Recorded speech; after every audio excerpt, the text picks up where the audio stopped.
Maybe that's why his like voice got like really slurry and like sort of drawly, like as time went on, sort of thing. Dolph just punched him a couple times. I have a surprise. What? Okay, so we were talking about doing a bodega special this week. This is interesting that we were talking about this. So just to give anyone some background on this, a teacher, I think he's in America, sent me a bunch of bodega stories that his class had written because he read them. One of the bodegas. I don't know which one he read, but he tidied it up a bit. He took smoking out and stuff like that. He took out all the swearing and stuff. Flav he left in because obviously that's cool. And he read them the story, and then he asked them to write their own stories, and they've written a bunch of stories, and he sent them to me.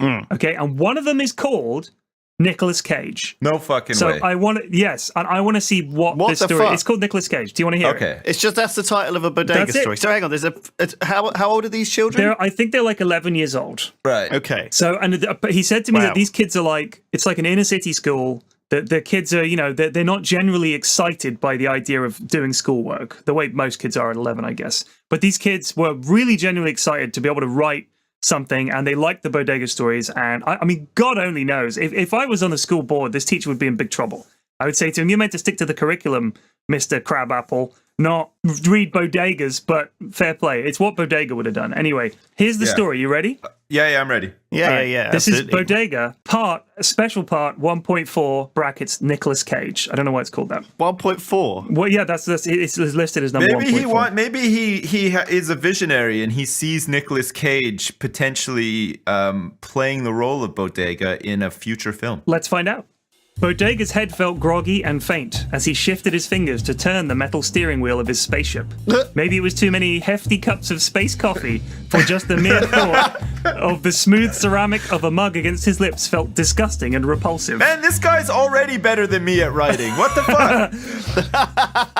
It was almost comical how the substance made to give him energy at this point only drew it from him. That's nice. Jake, can you cover me for a bit? I'm feeling under the weather, Bodega called to his assistant, his eyes feeling heavy and stomach tying itself into unsteadying knots. China, Jake replied, patting Bodega's shoulder and encouraging him to get up, taking his place. Jake grabbing the wheel excitedly as Bodega drudged towards his bunk. He threw himself onto his bed and let his eyes fall heavy, letting out a relieving breath. He drifted awake, a gentle face smiling over him. He furrowed his slicing brow, noticing that he'd never seen the handsome stranger's face before. Hello, sir, I am Nicolas Cage, he smiled, offering his hand to help Bodega out of his bed. Bodega took his hand and straightened his posture, looking around slightly suspiciously. Where's Jake? Bodega asked, picking up his hat off of the side table and placing it in the usual spot on his head. Jake is out looking for supplies, he stated kindly. While you were dozing off, he landed here. I saw this vessel and he let me in. Sad to say that he may be dead now, though. Bodega's smile dropped from his face. And why would that be? He asked, still in shock of what he was hearing. There's a pretty bad monster out there, one that eats people. Takes a few months to fully eat a corpse. You never really see it, but it comes back nightly to feed. Bodega hung his head. Right. It's a real shame, he responded. I'm sorry about him, Nick said apologetically. Space coffee? Bodega smiled. Only if you know how to make it, he grinned, walking towards the kitchen. I don't know where this is going. Well, you wait. Bodega started to notice after several days that Nick was trying to seduce him. Nick would flip his hair at him and wink, flexing proudly, this happening more often than he would like to admit. The animal might be on our basement now, Nick told him that day, so just don't go down there, trust me. Well, we'll find out. Weeks later, like in suburbia somewhere making coffee for each other. They're like on a spaceship and a house, I don't know. Weeks later, Bodega journeyed into the basement for more space coffee beans, forgetting what Nick had recommended. The stairs seemed creakier than usual. Peering around the corner, grabbing some coffee beans out of the corner of his eye, he saw a figure, its mouth splattered in blood, eating the remains of a corpse wearing a flannel shirt. The remains of Jake. Without hesitation, he drew his gun and fired 7 quick rounds, shooting the creature onto the ground. As he approached the corpse, a horrified look glided across his face. The monster was Nick! Tears bloomed into his eyes, falling onto the ground like rain, flowing down his face like water out of a sink. Nick, he mumbled, wiping his face, failing to stop the tears. All at once, he noticed how much he loved Nick. how much he'd pay to taste his delicious burned space coffee just one more time. He picked up Nick's head, allowing his tears to drip on his rested, beautiful face. Bodega had been so foolish. He'd fallen deeply in love with Nicolas Cage, and now his heart had snapped in two. His girlfriend was nothing. Jake was nothing. But Nick could never become nothing. Nick's blood was on his hands. It was his fault. He felt like he was going to throw up. He was truly, sickly, stupidly in love. The end. Why was he eating Jake? I don't get it. I don't know. Oh my god. Oh my god, did Nicolas Cage love Bodega too? Know. I think he was that why he flirting with didn't him and eat him? stuff, wasn't he? So like, probably. Or maybe he was seducing him with the intent to kill him and eat him. What a terrific story. That was great. Who wrote that? Can we get a round of applause for... What's his name, though? Author of Nicolas Cage, The Bodega Story. Hey! Yeah, I haven't got the name, but whoever you are, that was magnificent. Oh, you're the best. Holy shit. Thank you for the my god, comedy cramps. That was great. Oh, God. Oh, jeez. Well, I mean, I don't know how we're going to top that now. I think that's... We've just Yeah. All right, well, like see you guys next week then. Thanks for bye. listening. Thanks for watching the That's half an hour. Okay. We're going to be in trouble, yeah. I think that is wonderful. So that was that's the brief, crazy. Holy shit. yeah. So here's one called. So I'll read you the titles. You tell me which one you want to hear. All right. Space Feminist. Yes. Go. Wait, Straight away. Wait. You don't even just know. go. The Glorgaflop. No, space feminist for me. I want the feminist You want to hear one. this one? Okay, Yeah, one of them's called Booty Hole. Are you sure you Oh, want to hear the okay. one called Booty Hole? Booty hole. Yeah, go booty We hole. have to go through all All of right, them. yeah. All right, let's do This is Space straight. Feminist. I read this one on stream the other night, and it's gold. Okay, go. This is a short Okay. one. This is written by a young girl. Okay. Okay. Smoke filled the undercrowded space warehouse, and Bodega was sweating. He breathed in and out, testing the waters and stepping out from behind the large package of illegally ground space coffee. His home base had been infiltrated by a band of radical space feminists opposed to the illegal space coffee trade. Bodega didn't understand their end game, but wouldn't back down without a fight. He stepped into the mist, and a split second later was grabbed and held with a cosmic knife to his throat. He heard a voice. Thy last words, Bodega. But wait, it was a man's voice. Bodega kicked back, aiming straight for the soft spot. Boom! Right in the baby maker. The man groaned, overcome with pain. What are you, a space feminist? Said Bodega. What? Said the man. And in 0.2 seconds, a tall woman with a red bandana scooped up the man. She lowered the mask. Sorry, this is a dangerous misogynist from the planet Misogynia. We had to remove him from the streets before he hurts more women. I guess he thought you were one. Well, good day. She jumped away as there was very low gravity on the planet. Bodega didn't really know how to feel and suddenly started thinking of why his girlfriend cheated on him. Oh well, he continued with his business. The end. Oh my god! That was amazing. I know. Holy shit. So that was so there's Bodega's End, which I guess is about the death of Bodega, The Pirate Right. King, Confrontation, The Crash, Origins of Bodega, Booty Hole, Yeah, one yeah, that the Booty teacher Hole. is listed as I am not really sure, one called Memory, one called Pussycat, Pussycat, Where Are You, and one called Bodega's Hair, brackets, I think this kid does drugs. Yeah, do that one. I Right. want to hear Okay. that one. All right. Bodega was a strand of hair. He became detached from his human. Then he got a human girlfriend. While he went to the store, she got married and had a stupid child. Then he moved to some stranger's back. He worked as a person who smuggled lice into people's hair. He wanted revenge. One day, he smuggled lice into his ex's hair. She got mad. Then he found out that the child was his. He needed more space coffee. He was a space coffee-holic. He yelled at his girlfriend, specifically the song Billie Jean, and his ex, Bodega, stunned him. He said, you have to do that, and ate a crayon. Because of all the space coffee, he had to throw up, but didn't know where that bathroom was, so he threw up upon Mr. Ezzo. Ah, yelled Mr. Ezzo. That's the teacher, Jake Ezzo. Right. China, said Bodega. Bodega's girlfriend said, give me some cop.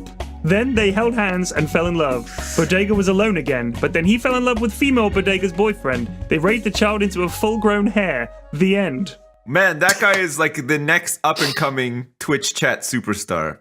For That's sure. nuts, isn't That's it? crazy. That is proper nuts. That is bananas.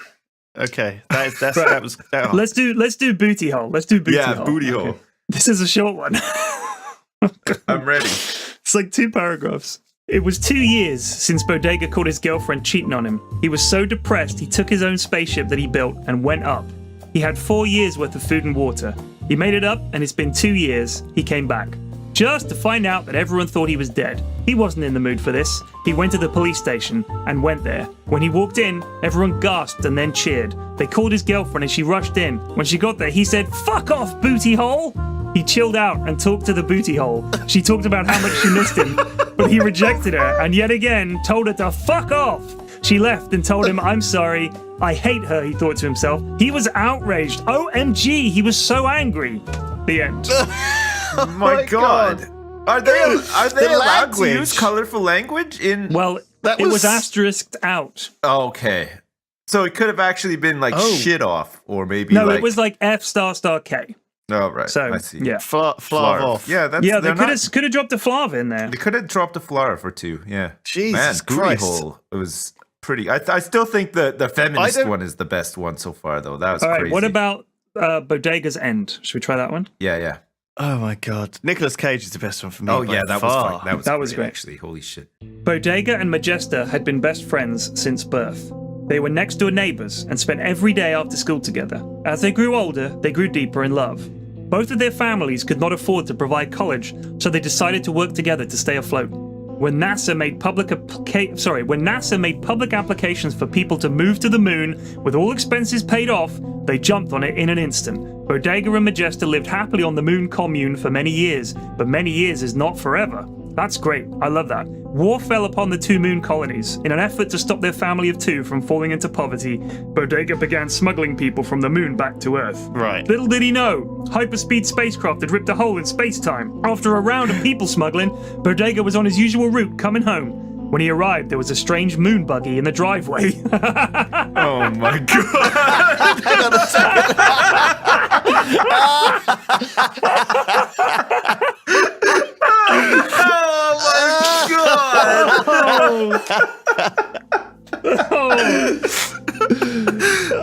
He walked in and yelled, "Honey, I'm home!" A woman walked out of the kitchen. No. It was Majesta, 8 years older than the last time he saw her. I thought you were dead, she said. "How long has it been?" he responded. 8 years. Oh my God. He ran as her new boyfriend shot a laser shotgun towards him, yelling, "Get away from my baby!" Bodega went to the space coffee bar and drank his feels away. Space coffee gets you space coffee gets you extremely high. He went to the moon spacecraft exit, clicked the open button, and floated away. He had no spacesuit. The end. Oh man! Oh my God! He committed suicide. When you come home Holy to fucking your shit. moon base, That is my favourite one so far. that's not my moon buggy. Oh wow! Holy shit! It's like crack. It's like space coffee. Are any of them as good as Booty Hole? Because I've only read two. I literally only read Space Feminist and the Glorgaflop. I didn't read any of the rest of these. read that one, the Gorgaflop. Let's have right. Glorgaflop. Yeah. This is quite a long one, but it's good. Okay, this kid really got into the making shit up that makes no sense. Okay, so that's the best part of Bodega. one day, a Malbratostaphore named Bodega was walking to a coffee shop in space to get his favorite drink, space coffee. Right. He was on his way to work. He worked for the Pirate Academy. Right. He had to teach kids how to defy gravity and soar the seas in space. They have to press the no gravity button on the ship and sail the stars, as Bodega liked to say. He passed by a ring shop and thought back to a time where he fell in love with a human girl. It was a balmy day, and Bodega was going to Earth for a short visit to see what Earth coffee really tasted like. Everyone on Earth had never seen a Malbratostaphore before, so they thought Bodega was hideous and fled in fear that he would eat their brains out or something in that category. After all, he was a disgusting shade of green, had 3 eyeballs but only 2 sockets, and had not mouth. Bracket, he breathed through his butt. Of course. Where else would you breathe through if you had Then he passed by a park which was very calm and peaceful. There was a human girl sitting on a step stool painting a portrait of the lake with the trees. At the time, he had never seen a tree. The tree the girl was painting actually happened to look a lot like the Malbratostaphore's biggest enemy, the Glorgaflop. They were hideous beasts about the size of a tree. Bodega was frightened, so he went over to warn the girl. First, he had to destroy her painting because then there would be no proof of Glorgaflop on Earth, which everyone knew wasn't true until now. He had to hide the evidence. Bodega went over to the girl and ripped her painting to shreds. He looked into her gorgeous eyes and knew that she was the one. He found out her name was Majesta after she yelled at him for ripping up the painting and explaining to him what a tree really is. Later that year, Majesta and Bodega were a happy couple. But something was definitely off. Bodega wasn't feeling very in love anymore, so he went back to space to visit his family and his childhood friends.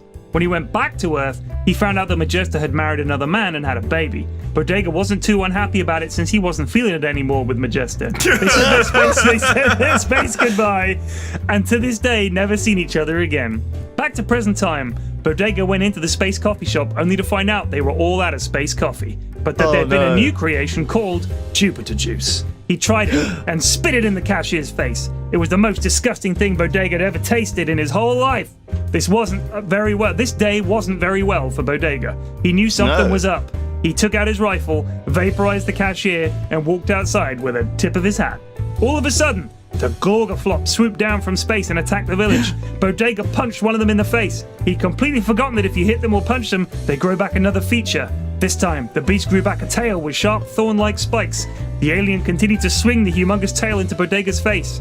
Meanwhile, on Earth, Majesta was imprisoned by the Gorgaflop Queen.